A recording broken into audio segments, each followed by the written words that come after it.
Powered by doctor अर्पित चोपड़ा जी, आप भी कृपया मंच पर आएं। आप डायरेक्टर हैं आरोग्य super speciality modern homeopathic clinic Indore के, और देश में होम्योपैथिक मेडिसिन को और ज़्यादा मॉडर्नाइज कैसे करते हैं इस पर आप काम कर रहे हैं। मैं डॉक्टर अर्पित चोपड़ा जी, डॉक्टर अजय हार्डिया जी, आप दोनों ही कैंसर का इलाज कर रहे हैं, और कैंसर एक ऐसी बीमारी जिसके लिए पहले कहा जाता था कि कोई इलाज नहीं है, लेकिन अब बहुत तरह तरह के इलाज है। पहला सवाल अर्पित जी आपसे रहेगा, मॉडर्न होम्योपैथी आप जिस पर काम कर रहे हैं, ये मॉडर्न होम्योपैथी होता क्या है? क्योंकि अभी होम्योपैथी तो सुना था, अब ये मॉडर्न मतलब कैसा ये मॉडर्न है? जैसे कपड़ों में मॉडर्न इंडियन ट्रेंड करता है, वैसा ही मॉडर्न होम्योपैथी है, समझा दीजिए एक बार। जो मेरा कंसेप्ट है super speciality modern homeopathy, homeopathy में भी कुछ नया लाने की जरूरत थी। जैसा कि आज हम बात करेंगे आपके चैनल के माध्यम से इंदौर की धरती पर, तो चूंकि जब इंदौर में कोई काम होता है तो कुछ यूनिक होना चाहिए, ऐसा हमारा टेस्ट भी है इंदौर का, और ऐसा हमारा सोचना भी है। हमारे जो बड़े सीनियर्स हैं, प्रतिनिधि, जो जनप्रतिनिधि हैं, उन्होंने कुछ अलग काम किया है, देश के लिए कुछ अलग काम करते आए हैं, तो कहीं ना कहीं इंदौर का नाम बहुत जल्दी आगे आता है। तो यही उम्मीद कुछ मुझे अपने आप से थी, चूँकि मैं बॉर्न एंड बॉट छत्तीसगढ़ में था, हमारे परिवार में 19 एलोपैथिक डॉक्टर्स हैं, मुझे स्पेशली होम्योपैथी में भेजा गया था। बट ये कंसेप्ट जो मेरे दिमाग में था कि अगर मैं होम्योपैथी में पढ़ाई करूं तो कुछ ऐसा नया कंसेप्ट लाएं जो दुनिया में कुछ रिसर्च के माध्यम से कुछ नया दिया जा सके। तो उसके लिए इंदौर मेरे लिए एक बहुत बड़ा प्लेटफॉर्म साबित हुआ। जब मैं पढ़ाई करता था तो मेरे टीचर से पूछता था कि सर ये होम्योपैथी 200 साल पुरानी सिस्टम है, जर्मनी से आई है, हम इससे पढ़ते हैं, बट हम इसमें जब बात करते हैं तो जो भी कैंसर के लास्ट स्टेज के पेशेंट्स होते हैं, जिनको chemo, radiation, surgery, immunotherapy, target therapy देकर भी हम बचा नहीं पा रहे हैं, या एक तरीके से जो लाइलाज कैटेगरी में है, किडनी फेलियर के ऐसे पेशेंट जो कि स्टेज 5 के पेशेंट्स होते हैं, जो कि ट्रांसप्लांट के ऊपर निर्भर हैं या एक तरीके से डायलिसिस कराने के लिए मजबूर हो रहे हैं, या सर्जरी के ऐसे पेशेंट जो कि ब्रेन ट्यूमर, बच्चेदानी में गठान, छाती में गठान, एपेंडिसाइटिस, ऐसे जो क्रिटिकल केसेस होते हैं, उसमें होम्योपैथी में जब काम नहीं होगा तो ये सब पेशेंट जब एलोपैथी में जाते हैं, इवन एलोपैथी में भी जब ये फेल हो जाते हैं या किसी कारण से इनका इलाज नहीं हो पाता है, तो हम इस पे कैसे काम करेंगे? तब उनका एक क्वेश्चन जो उस वक्त जो वो मुझे कहते थे कि ये ऐसा सिस्टम है जिसमें रिसर्च अभी बहुत बाकी है और आपको रिसर्च करना पड़ेगा, और आप लोग काम अच्छा कर रहे हैं। ठीक है डॉक्टर अर्पित चोपड़ा, हम बात करें तो होम्योपैथी से इलाज करने की कैंसर के लिए, लेकिन कैंसर बहुत जल्दी बढ़ता भी है ये कहा जाता है, और अक्सर कहा जाता है कि होम्योपैथी बहुत स्लो असर करती है, और आप ये भी कह रहे हैं कि कैंसर चाहे किसी भी स्टेज में हो हम ठीक कर ले रहे हैं, तो ये कैसे पॉसिबल हो रहा है कि होम्योपैथी, क्योंकि बार बार जैसा मैं कह भी रही हूँ कि बहुत स्लो वर्क करती है, तो ये कारगर साबित होता है वाकई में? मैं आपके चैनल के माध्यम से ये मैसेज देना चाहूँगा कि जिस तरीके से कैंसर पे, अगर आप मेरे चैनल पर जाएंगे, करीब 3000 से ज़्यादा पेशेंट्स का डेटा जो 300 बीमारियों पे हमने अलग अलग कैटेगरी में जो डाल रखे हैं, एक तरीके से आप उनके pre and post treatment reports को जब देखते हैं तो निश्चित रूप से वो एक डाटा बहुत सक्षम डाटा है, जो किसी सिस्टम को प्रूव करने के लिए काफ़ी होता है कि हम एक research based system, evidence based system के साथ काम कर रहे हैं। तो चूंकि अगर आपने बात कैंसर पे की है, मेरे साथ सर भी बैठे हैं, तो कैंसर पे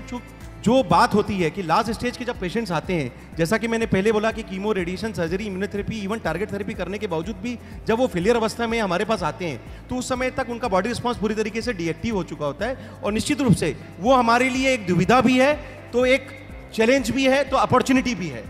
तो अगर मैं उस स्टेज पे अगर काम करता हूं और किसी के लिए फिजिकली, मेंटली, सोशली वेलबींग देने का काम करने की कोशिश करता हूं, तो निश्चित रूप से वो मेरे लिए एक बहुत ही बड़ा काम होता है। और मैं बात करूंगा आप कैंसर पे होम्योपैथी, जो आपने क्वेश्चन पूछा कि जो स्लो ट्रीटमेंट होता है, चूंकि ये बात सही है कि जब लास्ट स्टेज में पेशेंट आएगा तो हमारे पास इतना समय नहीं होगा कि हम इसे स्लो ट्रीटमेंट से ट्रीट कर सके, तो निश्चित रूप से इस कंसेप्ट को चेंज करने के लिए एक नया प्रारूप लाने की जरूरत थी, जिसको नाम दिया हमने सुपर स्पेशलिटी मॉडर्न होम्योपैथी, क्योंकि होम्योपैथी में सुपर स्पेशलिटी पहले कभी था नहीं, इसलिए सुपर स्पेशलिटी वर्ड को प्रूव करने के लिए हमने इसकी विधा में बहुत सारे चेंजेस किए। जो होम्योपैथी की दवाइयाँ 5 बूंद, 10 बूंद, 20 बूंद, जो ऐसा हमने पढ़ा था, उसको हमने चेंज किया। कैंसर के 9-9 सेंटीमीटर के गठानों के जब केस हमारे पास आते हैं, इवन जो फैल चुके होते हैं, तो चूंकि समय की प्रतिकूलता के हिसाब से हम 20 साल उस पेशेंट्स के लिए नहीं दे सकते, इसलिए हमने उस डोज को बढ़ाया जो होम्योपैथी में हमें पढ़ाया गया था। 5 बूंद, 10 बूंद को हमने 60 बूंद से लेके 240 बूंद से लेके 960 बूंद तक यूज़ किया। तो ये जो एक तरीका था कि हमने डोज सेफ सिस्टम को फास्टेस्ट सिस्टम में डेवलप किया, और बीमारी की अवस्था के अनुसार पैथोलॉजी रिपोर्ट के आधार पर कीमोथेरेपी, रेडियोथेरेपी, रेडिएशन, ठीक। कीमोथेरेपी के साथ सर्जरी, इम्यूनोथेरेपी और टारगेट थेरेपी, ये पांचों काम एक साथ किया। एक साथ करने का मतलब है कि हम दवाइयों को इतना पावरफुल तरीके से यूज करते हैं कि पेशेंट के बॉडी रिस्पांस को, इम्यूनिटी रिस्पांस को बढ़ाते हैं और कैंसर पर अटैक करते हैं। तो उसका फायदा ये होता है कि पेशेंट का जब इम्यूनिटी रिस्पांस बढ़ता है तो चूंकि चारों काम साथ में चल रहा होता है तो आपकी रिपोर्ट्स में चेंजेस आते हैं। 9-9 सेंटीमीटर 5-5 सेंटीमीटर की गठाने डिसॉल्व होते हैं और पेशेंट का जब बॉडी रिस्पांस अच्छा होता है तो कहीं ना कहीं पेशेंट बॉडी रिस्पांस अच्छा होने के कारण कैंसर से फाइट भी कर पाता है। तो मेरे चैनल पे आप जाओगे तो करीब बहुत सारे ऐसे पेशेंट हैं जो 9-9 साल से आज कैंसर के आखिरी स्टेज से जो जूझ रहे थे, आज स्वस्थ जीवन जी रहे हैं और कहीं ना कहीं मेडिकल साइंस के लिए बहुत बड़ा अच्छा जो एक कर रहे हैं, क्योंकि प्रयास था हमारा। नुकसान भी काफी होता है, होम्योपैथी नुकसान भी कम करेगा। तो देखिए बहुत सी चीजें उन्होंने बता दी और मुझे लगता है कि आप लोगों के लिए वो कारगर होगी। और कैंसर या आपके आसपास कभी किसी में होता है तो आप प्लीज डॉक्टर हार्डिया या फिर डॉक्टर अर्पित चोपड़ा से संपर्क भी कर सकते हैं। डॉक्टर अर्पित चोपड़ा, आखिरी सवाल है आपसे, मैं सवाल पूछ रही हूँ, ब्रिक्स देशों के लिए भी अब आप सेवाएं दे रहे हैं, वहाँ के लिए भी काम कर रहे हैं और ये बहुत अच्छी बात होती है कि इंदौर के एक डॉक्टर भारत का प्रतिनिधित्व कर रहे हैं, ब्रिक्स देशों में मॉडर्न होम्योपैथी को बढ़ावा दे रहे हैं। इसलिए जोरदार तालियां हो जाए एक बार। तो डॉक्टर साहब कैसा एक्सपीरियंस है, कैसे काम कर रहे हैं, क्या प्लानिंग है, क्या विजन है, एक बार बता दीजिए। काफी प्राउड महसूस होता है जब यूएस में गया, रशिया में गया और ब्रिक्स देशों के नाम से जो ऑनर मिलता है। कहीं ना कहीं Brazil, Russia, India, China, south Africa, UAE, ऐसे करीब 22 देशों का एक ग्रुप है जिसमें ब्रिक्स देशों में होम्योपैथी मेडिसिन के लिए मुझे एज ए ऑफिशियल रिप्रेजेंटेटिव के रूप में अपॉइंटमेंट दिया गया है। मैं मोदी सरकार के प्रयासों में इस बात के लिए मैं अपने आप को बहुत ही सौभाग्यशाली मानता हूँ कि जो उनकी सोच है कि जर्मनी से जो बनी हुई होम्योपैथी है, जब इंडिया में हम इतने सारे अच्छे होम्योपैथ काम कर रहे हैं, सबसे ज़्यादा लीडिंग प्रैक्टिस करने वाला जो कंट्री है वो इंडिया है, तो क्यों ना हमारे यहाँ से कुछ नया जो रिसर्च का डेटा है, जब हम WHO को सबमिट करने की तैयारी कर रहे हैं, तो ये जो सुपर स्पेशलिटी कंसेप्ट है जिसको हम सुपर स्पेशलिटी मॉडर्न होम्योपैथी के नाम से जानते हैं, तो कहीं ना कहीं इसको अब आगे प्रचार प्रसार में आना चाहिए। और ये इंटरनेशनल लेवल पर जाने के लिए एक शुरुआत थी जो कि हमारी क्लिनिक लोकल क्लिनिक की जगह ग्लोबल क्लिनिक के रूप में काम कर रही है। ऑलरेडी 19 देशों में मेरी सेवाएं जो ऑनलाइन सिस्टम के माध्यम से हम लोग दे रहे हैं, तो निश्चित रूप से ये हमारा एक प्रयास था कि ब्रिक्स देशों में हमारी पहचान जाए और उसमें कहीं ना कहीं सरकार का एक बहुत बड़ा योगदान रहा है, हमें बहुत ज़्यादा प्रेरणा मिली है और ये मेरी बहुत बड़ी भूमिका है और ये अपॉर्चुनिटी भी है कि हम किसी भी तरीके से जो अपनी बात है जो सोशल लेवल से लेकर अब इंटरनेशनल लेवल पर ले जा रहे हैं, उसमें भारत का नाम जो आगे बढ़ेगा, उसमें ब्रिक्स देशों में सुपर स्पेशलिटी मॉडर्न होम्योपैथी, जो कि कभी ऐसा कहा जाता कि होम्योपैथी जर्मनी से बनाया हुआ है, अब सुपर स्पेशलिटी मॉडर्न होम्योपैथी का जो जनक है या एक तरीके से प्रेरणा है वो इंडिया से जाएगा और इससे न केवल होम्योपैथी बढ़ेगी बल्कि world wide super speciality modern homeopathy से जो क्रिटिकल पेशेंट्स हैं उनको बेनिफिट मिलेगा। गर्व की भी बात है कि आप अलग अलग देशों में अपने ट्रीटमेंट को पहुंचा रहे हैं, मॉडर्न होम्योपैथी को बढ़ावा दे रहे हैं। लेकिन एक सवाल है मेरा मन में आ रहा है, क्योंकि देखिए प्लास्टिक के ग्लास से भी कैंसर होता है, ये भी कहा जाता है, तो जो घरेलू महिलाएं घर पर प्लास्टिक का ग्लास इस्तेमाल करती है उनके लिए सवाल है, क्या वाकई में प्लास्टिक के ग्लास के इस्तेमाल से भी कैंसर हो जाता है? डॉक्टर बिल्कुल हो सकता है, बिल्कुल हो सकता है। माइक्रो जो प्लास्टिक होते हैं जो कि सर चूंकि कैंसर पे भी काम करते हैं, सर ने भी अभी बताया कि बहुत सारी लाइफस्टाइल। सुनिएगा, ध्यान से सुनिए वो क्या बोल रहे हैं कि प्लास्टिक की ग्लास के इस्तेमाल से भी कैंसर हो सकता है। एब्सोल्युटली, जो आप प्लास्टिक की ग्लास आप यूज करते हैं उसमें जब भी आप कोई गर्म प्रोडक्ट यूज करते हैं, गर्म जो भी आप कुछ भी अगर चाय वगैरह पीते हैं या किसी प्रकार से कोई भी गर्म चीज आप यूज करते हैं, तो जो माइक्रो केमिकल प्लास्टिक के होते हैं। सर एक मिनट भाई साहब, जो ये आप लोग सर्व कर रहे हैं शरबत, वो कोई प्लास्टिक का ग्लास तो इस्तेमाल नहीं कर रहे हैं ना? प्लास्टिक के ग्लास में तो जूस नहीं मिल रहा, एक बार चिल्ला के ही बता दो कि हाँ या ना। नहीं ना, ठीक है। तो ये विस्तार न्यूज़ है, विस्तार न्यूज़ लोगों का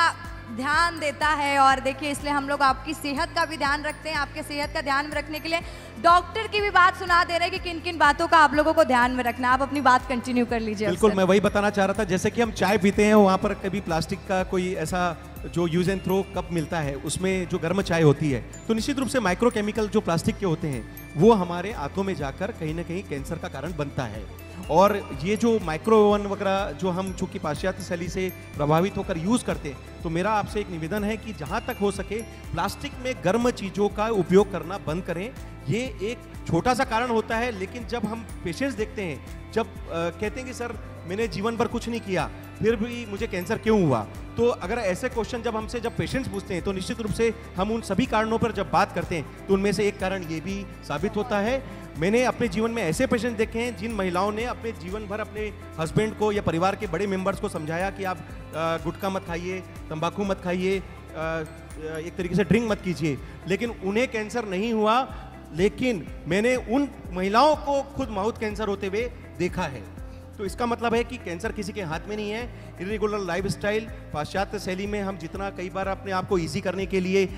ढालते जा रहे हैं, एक तरीके से हमारी संस्कृति के अगेंस्ट जाकर हम कई बार अपने लाइफस्टाइल को ऐसा चेंज कर लेते हैं कि रात भर हम जग रहे हैं, एक तरीके से अपनी लाइफस्टाइल में स्ट्रेस लेवल बढ़ा रहे हैं। और निश्चित रूप से पेस्टिसाइड्स का उपयोग, और जैसे सर ने भी बहुत सारी चीज़ें बताई, ये सब चीज़ें ऐसी है जो हमें कहीं ना कहीं बॉडी रिस्पॉन्स को कमज़ोर करती है। और पोस्ट कोविड, ये बात मैं आपको चैनल के माध्यम से जरूर बोलूंगा कि ऐसा हम में से कोई भी इंसान नहीं है जो पूरी तरीके से फिजिकली ठीक है या मेंटली कॉन्फिडेंट है या सोशली वो पूरी तरीके से खड़ा हो सकेगा। तो कहीं ना कहीं आपको थोड़ा बहुत जो विड्रॉ हुआ है